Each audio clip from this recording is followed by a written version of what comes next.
Sultan Harun al-Rashid mendatangi aula istana dengan wajah kusut seperti permadani yang belum dijemur. Di tangannya, ia membawa 7 cermin emas berhias permata. "Abu Nawas," serunya. Abu Nawas, yang saat itu sedang tidur siang di atas tumpukan bantal di sudut aula, menggeliat malas. "Ampun tuanku, hamba belum sarapan." "Aku tak butuh kamu sarapan," bentak Sultan. "Aku butuh otakmu." Maka dimulailah kisah aneh ini. 7 cermin ajaib yang mendadak rusak satu persatu setiap malam. Setiap cermin memiliki kekuatan berbeda, dari membaca pikiran hingga mengubah wajah menjadi unta.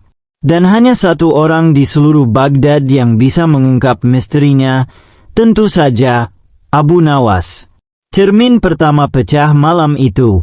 Ia adalah cermin nurani yang bisa menangis jika seseorang berdusta di hadapannya. "Siapa yang berdusta di istanaku?" tanya Sultan, menatap menterinya, penasihat, bahkan penjaga dapur dengan curiga. Abu Nawas menatap serpihan kaca dan berkata santai, "Tuanku, cermin ini bukan menangis karena dusta.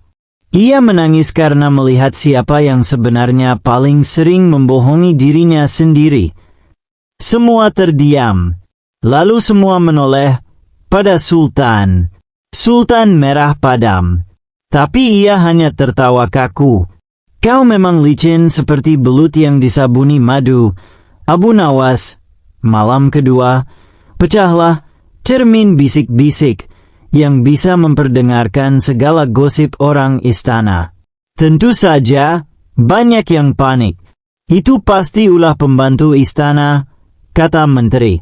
"Itu pasti ulah koki," kata pembantu. "Itu pasti ulah unta kerajaan," kata koki. Abu Nawas mengumpulkan semua orang. Ia membawa seekor ayam, lalu berkata, "Siapapun yang bersalah, ayam ini akan berkokok jika ia disentuh." Maka semua menyentuh ayam itu, kecuali satu orang. Si kepala menterilah yang tak berani menyentuh, karena takut ayam itu benar-benar berkokok. "Padahal ayam ini ayam biasa," kata Abu Nawas. "Tapi rasa bersalahmu lebih nyaring daripada suara ayam." Cermin ketiga hilang. Bukan pecah, bukan rusak, hilang. Dan yang mencurigakan hanyalah unta istana yang tampak kekenyangan dan bersendawa. Abu Nawas menyelidiki dan menemukan potongan cermin di kotoran unta. "Unta ini bukan pencuri," katanya sambil memegang hidung. "Ia korban." Ia pun mengatur jebakan dengan menyuapi unta-unta pisang berisi serpihan emas palsu. Ternyata, seorang penjaga mengaku menyelipkan potongan cermin agar bisa menjual kembali kaca emasnya. "Bagus," kata Sultan. "Kau berhasil mengungkapkan semuanya hanya dengan pisang. Pisau pun tak selalu tajam, tuanku. Kadang pisang lebih memotong dalam," ujar Abu Nawas bijak. Cermin keempat bisa menciptakan ilusi siapapun yang bercermin, dan pada malam itu, muncul 2 Sultan Harun di kamar istana.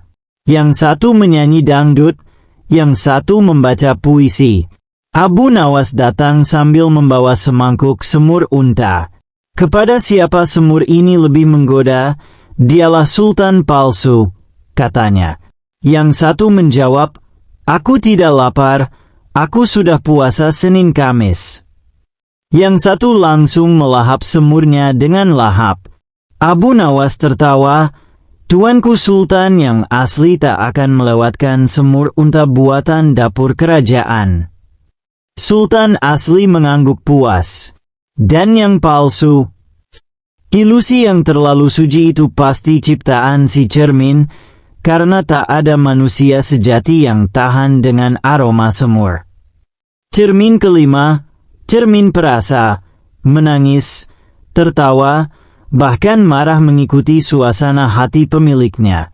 Namun malam itu, Ia tiba-tiba bergetar dan memecahkan dirinya. "Cermin ini jatuh cinta," kata Abu Nawas, sambil menunjuk anak tukang sapu, seorang gadis kecil yang tak sengaja bermain di ruangan cermin itu. Cermin itu, rupanya, menyalurkan perasaan gadis itu, yang diam-diam menaruh hati pada pangeran kecil. "Apakah kau akan menghukum anak ini, tuanku?" tanya Abu Nawas. Sultan termenung. "Tidak, biarkan cinta membuat istana ini lebih hangat daripada keadilan yang dingin." Cermin keenam membuat siapapun terlihat seperti orang yang paling dibencinya. Sultan mengundang penyair-penyair istana untuk menghibur. Namun setiap kali mereka bercermin, wajah mereka berubah menjadi wajah Abu Nawas. "Wah, ini berarti semua penyair benci padaku," kata Abu Nawas. "Bukan, Abu Nawas," kata Sultan sambil menahan tawa. "Mereka benci karena kalah bersyair darimu." Maka Abu Nawas menantang mereka bertanding syair jenaka. Yang paling lucu akan mendapatkan satu cermin pecahan emas. Akhirnya semua tertawa, dan cermin itu utuh kembali. Sultan takjub. Apakah tawa bisa menyatukan kaca pecah?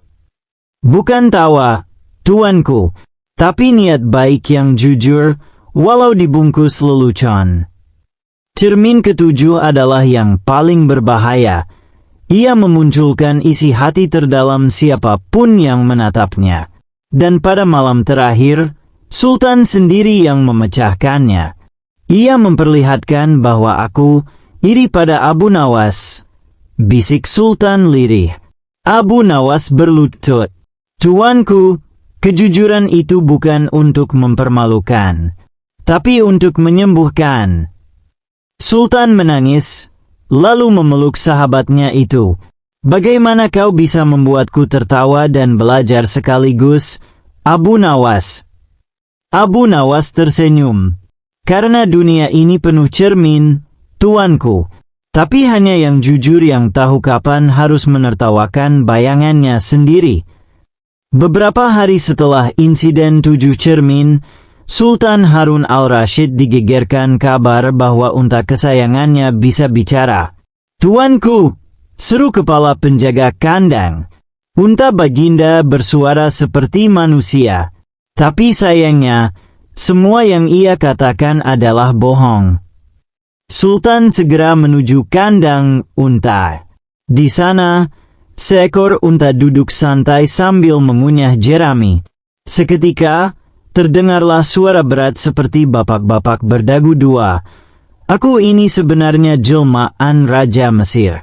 Kalau tuanku mau selamat, berikan aku mahkota kerajaan dan 30 loyang martabak telur." Sultan ternganga. Astaga, dia minta martabak. Unta mengangguk. "Dan susu murni 3 ember. Kalau tidak, seluruh istana akan berubah jadi kangkung rebus." Sultan memanggil Abu Nawas, yang muncul sambil membawa serabi dan ketan. "Abu Nawas," bentak Sultan. "Unta ini bicara, tapi semua omongannya bohong." Abu Nawas tidak terkejut. Ia malah duduk dan menyodorkan serabi ke unta. Unta itu melotot. "Aku alergi serabi." "Lihat, tuanku," kata Abu Nawas sambil tersenyum. "Kebohongan pertama. Mana ada unta alergi serabi?" Unta itu mendengus. "Aku juga sebenarnya bisa terbang." "Terbang pakai angin kentut?" tanya Abu Nawas santai. Semua tertawa. Unta itu mendadak bungkam. Matanya melirik ke Abu Nawas seolah menyadari bahwa ia tak berhadapan dengan orang biasa. Malam harinya, Abu Nawas menyelinap ke kandang dan mendengar suara unta lagi. Tapi kali ini, suara itu muncul dari bawah perut unta. Ternyata, ada anak lelaki kerdil bersembunyi di bawah kandang, memakai alat pengeras suara dan menyamar sebagai suara unta. Anak itu mengaku disuruh oleh menteri kerajaan yang iri pada Abu Nawas untuk menipu Sultan agar memecatnya karena tak bisa mengatasi unta tukang bohong. Keesokan harinya, Abu Nawas menyusun rencana. Sultan membeli cermin ajaib dari negeri jauh yang katanya bisa mengungkap kebenaran tersembunyi. Tapi anehnya, cermin itu justru mulai mengadu siapa yang kentut diam-diam di aula, siapa yang curi kurma tengah malam, bahkan siapa yang diam-diam suka istri menteri. Ketika istana menjadi rusuh dan banyak orang ditangkap karena pengaduan cermin, satu-satunya yang bisa menyelamatkan negeri adalah seekor unta tua berkumis milik Abu Nawas yang katanya bisa berbisik ke cermin. Lalu bagaimana Abu Nawas bisa membongkar rahasia cermin ini? Mengapa unta itu punya kumis? Dan kenapa Sultan tiba-tiba percaya bahwa dirinya sebenarnya adalah ikan cupang reinkarnasi raja masa lalu? Di suatu pagi yang tenang, saat langit kerajaan masih malas membuka matanya, Sultan Al-Mabrur mengumumkan sesuatu yang membuat seluruh istana mendadak seperti pasar malam. Mulai hari ini, siapapun yang berbohong akan diadukan oleh cermin ajaib ini. Semua mata tertuju pada sebuah cermin besar berbingkai emas yang baru saja datang dari negeri jauh. Cermin itu berdiri di tengah aula seperti tamu tak diundang, dan konon bisa berbicara jika mendengar dusta, kejahatan, atau kentut diam-diam. Paduka yakin ini aman, bisik Wazir Mahjub, menteri tua yang punya kebiasaan kentut sambil tersenyum palsu. Cermin ini adalah hadiah dari Raja Negeri Gunting. Katanya bisa mengungkap segalanya, jawab Sultan bangga. Kita butuh alat kejujuran, bukan sekadar bisik-bisik para penjilat. Tak butuh waktu lama. Saat jam makan siang, cermin bersuara untuk pertama kali. Yang mencuri kurma dari dapur tadi pagi adalah Menteri Keuangan. Semua orang menoleh ke Menteri Keuangan, wajahnya memerah seperti tomat digoreng. Dan yang diam-diam kentut di dekat tahta tadi pagi adalah Wazir Mahjub. Wazir Mahjub terjatuh, pingsan, bau masih menggantung di udara. Istana geger. Banyak orang mulai saling tuduh. Para pelayan mulai memakai penutup mulut. Setiap sudut istana menjadi tempat bisik-bisik. Takut kalau cermin tiba-tiba berbicara lagi. Sementara itu, di sudut kota yang penuh tawa dan teka-teki, Abu Nawas sedang berbicara dengan satu-satunya makhluk yang setia padanya sejak kecil. Seekor unta tua berbulu kusut dan berkumis tebal seperti jenderal pensiunan. Wahai Syahrul bin Gumus, kata Abu Nawas pada untanya, kau adalah unta paling banyak tahu, tapi kenapa bulumu tumbuh seperti pemuda yang galau ditinggal kekasih? Unta itu menjawab dengan mendengus seperti batuk tertahan. Tapi bagi Abu Nawas, itu sudah cukup untuk membaca suasana hati. Tiba-tiba datang seorang pelayan istana tergopoh-gopoh, berteriak, Abu Nawas, Sultan memanggilmu. Istana kacau. Cermin mengamuk. Cermin mengamuk? Wah, jangan-jangan cerminnya juga lapar, ucap Abu Nawas sambil menatap unta berkumisnya. Ayo, Syahrul, kita punya kerajaan untuk selamatkan. Setibanya di istana, Abu Nawas disambut dengan kegugupan massal. Beberapa menteri memakai topeng. Para penjaga menempelkan dedaunan di sepatu agar tak bersuara. Semuanya takut disalahkan oleh si cermin pengadu. Abu Nawas, kata Sultan dengan wajah kusut, cermin ini menuduh semua orang. Bahkan pagi tadi, ia bilang aku mencuri pakaian ratu saat kecil. Aku bahkan tak tahu ratu dulu punya celana kodok ungu. Abu Nawas menatap cermin. Ia melirik unta berkumisnya. Lalu ia tersenyum. Paduka, katanya, izinkan saya menguji cermin ini. Abu Nawas berdiri di depan cermin dan berkata lantang, "Saya telah memakan seluruh persediaan roti istana minggu lalu." Hening. Cermin tak berkata apa-apa. Abu Nawas melirik Sultan. "Paduka, berarti saya berkata benar, atau cermin sedang tidur siang?" Ia lanjut, "Saya juga mencuri 1 gulung karpet sutra untuk unta saya." "Itu benar." Seluruh istana tertawa. Tapi lalu Abu Nawas berkata, "Tapi saya juga melihat Sultan sedang menari balet di kamar rahasia." "Bohong." Sultan langsung berdiri. "Lihat, cermin bekerja. Aku tak pernah menari balet." Abu Nawas menunduk. "Paduka, izinkan hamba menyelidiki asal-usul cermin ini." Abu Nawas dan unta berkumisnya melakukan perjalanan jauh ke negeri Gunting, tempat cermin berasal. Setelah menyamar sebagai pedagang sulap, mereka menemukan bahwa cermin itu adalah buatan tukang sulap Afdal yang membuatnya untuk hiburan, bukan keadilan. Cermin itu hanya menebak berdasarkan suara, bau, dan gelombang suara yang ia dengar. "Ia kadang salah," ujar si tukang sulap. "Lalu kenapa Sultan menganggapnya mutlak benar?" tanya Abu Nawas. Si tukang sulap mengangkat bahu.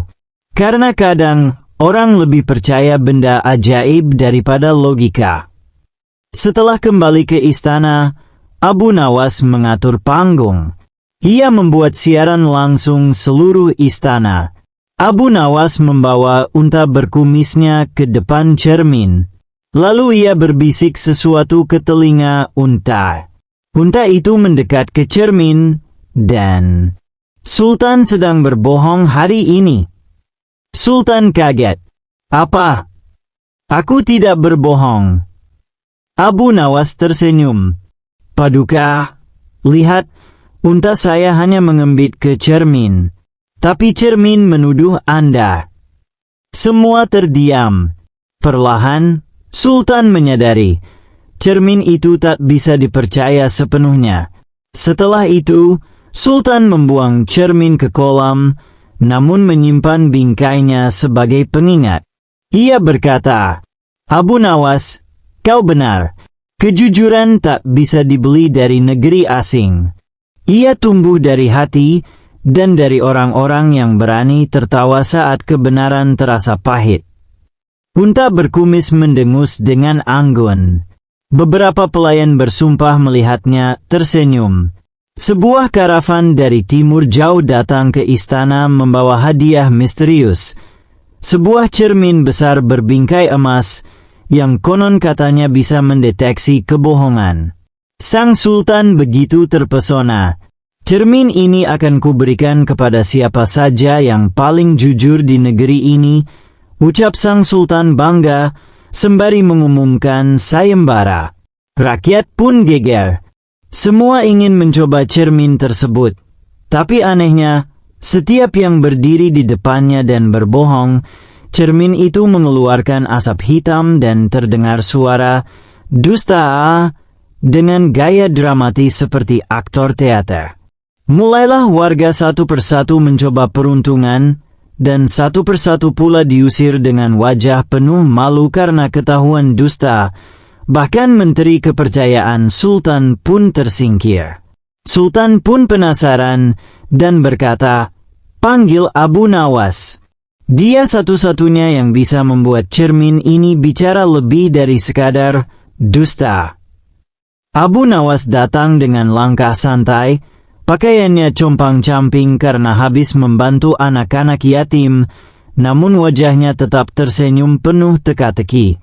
Ia berdiri di depan cermin dan berkata, "Saya adalah pria tertampan di Baghdad dan tidak pernah kentut di tempat umum." Tiba-tiba, cermin tidak bereaksi. Semua kaget. Sultan bertanya, "Apakah itu berarti Abu Nawas jujur?" Tiba-tiba, cermin menyala, lalu menampilkan bayangan seekor unta tertawa. Abu Nawas menoleh santai. Lihat, bahkan cermin ini pun paham bahwa semua orang bisa berkata jujur sambil bercanda. Cermin ini tidak butuh kejujuran, tapi niat di balik perkataan. Sultan mengangguk. Para menteri bingung. Rakyat mulai ramai, dan Abu Nawas langsung dielu-elukan. Tapi cerita belum selesai.